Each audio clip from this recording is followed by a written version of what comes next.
On my hike around the world, I'm often asked if I'm not afraid. Yes, I'm very afraid. Not of people I don't know, but of those who tell me they love me. Like my stepfather, who beat me half death. Like my mother, who continued beating her when he was fed up. But they don't count. They never told me I love you.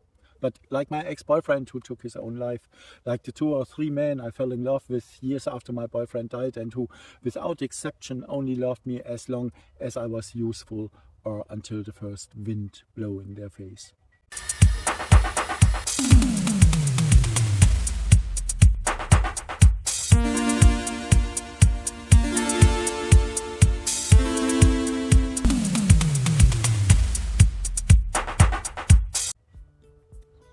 Fear is the biggest lie our brain knows. It tells us we could die if we stand on a balcony, even though the railing holds us safely. It whispers that the plane will crash, even though millions of people land safely every day.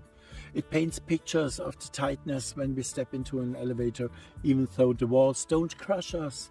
It makes us tremble when we are supposed to speak, not because words kill, but because our heart cries out for the truth. Fear of height, fear of flying, fear of exams, fear of rejection, fear of illness or death, all these fears stem from the same mechanism. An ancient alarm system that can't distinguish between a tiger and imagination. Our brain confuses fantasy with reality and punishes us with sweat racing heart and thoughts of escape. Philosophically speaking, these fears are masks. They conceal the real problem, our inability to accept life in its uncontrollability. Fear says, if you fly, you will fall. In truth, it says, I can't bear the unknown. Fear says, if you speak, you will be laughed at. In truth, it says, I can't bear to be vulnerable. Psychologically speaking, these fears arise when our brain spins stories that almost never come true. Statistics laugh at our fear of flying. Reality exposes our test and anxiety. But fear is clever. It feeds not on facts but on feelings, and emotions feel real even when they are lies. And how do we counter this illusion? Not by pushing them away, but by facing them. We recognize it's just a thought. We board the plane despite our pounding hearts. We step onto the balcony even though our knees go weak. We speak even though our voices tremble. Because the truth is, every time we see through fear, a part of its power dies. We notice the elevator moves, the plane lands, people are listening, and the world doesn't end. Fear always loses its power when we act. Courage is the key, and behind the door that we open despite fear, freedom begins. And are there still fears I have? Yes, there are. I'm afraid of the day my dog dies. I'm afraid of never finding someone to build a life with again. I'm afraid of dying somewhere all alone. I'm afraid that all the values I've experienced and learned over the past few years will be useless at the end of the day. But in my first month I've been on the road in 2018, a woman from Wiesbaden told me, it doesn't matter what will happen. Always think about you cannot fall deeper than in God's hands. Good morning. I'm sitting here in the hostel kitchen, and the last 3 days and nights I had the entire hostel for myself because there were no other guests. Which is anyway good. And I'm also not very surprised because Mesdra is very, very, very boring. And also far away of being beautiful. So I don't know why people should come here. It's 8:45. We are ready to go. for the last 300 kilometers to Ruse. And the hiking cart is repaired. I have got new brakes. The other problems are also repaired, and so really it's perfect. Now the only thing which is left is finding the hole in my airbed.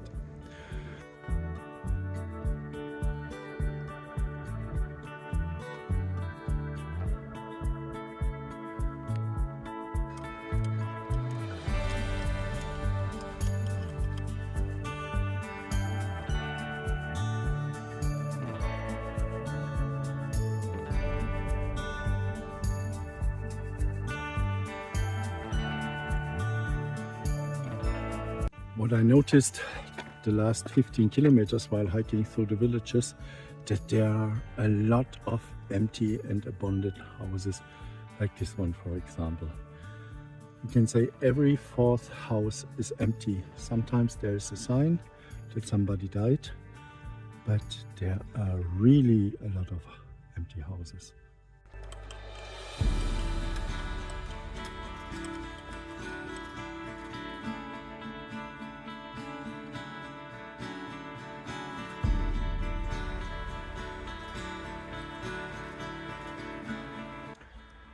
It's now 5 or 6 days cloudy, gray. Thanks God it's not raining today.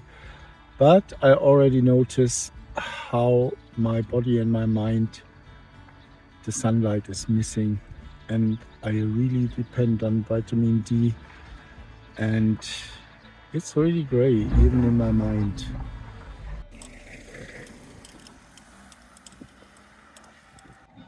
In the last village, I hoped that there would be a kiosk, a bar, a restaurant where I could eat a little bit and where I could ask if they charge my batteries. But in this village, it doesn't look better.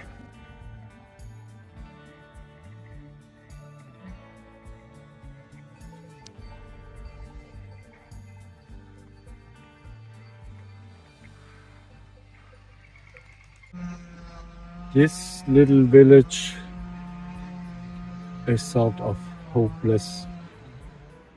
It's really strange, and there is absolutely nothing, and people looked at me in a really very strange way. And there was this one shop, and even the woman there was strange, and I really didn't want to ask for the batteries. So I hope for tomorrow. If there are goats running around, then there's usually also a dog with them. That's always my sorrow.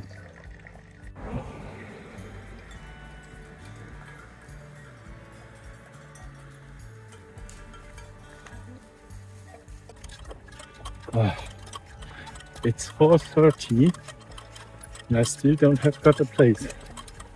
In front of the last city there were a lot of places. But here I just had a look, but this was also a place where they get rid of their rubbish. And I think here are living a lot of Sinti and Roma. You see a lot of people with their horses, and just a guy passed who fixed his horse to his car, and all of them, they see me, they are really not very trustful.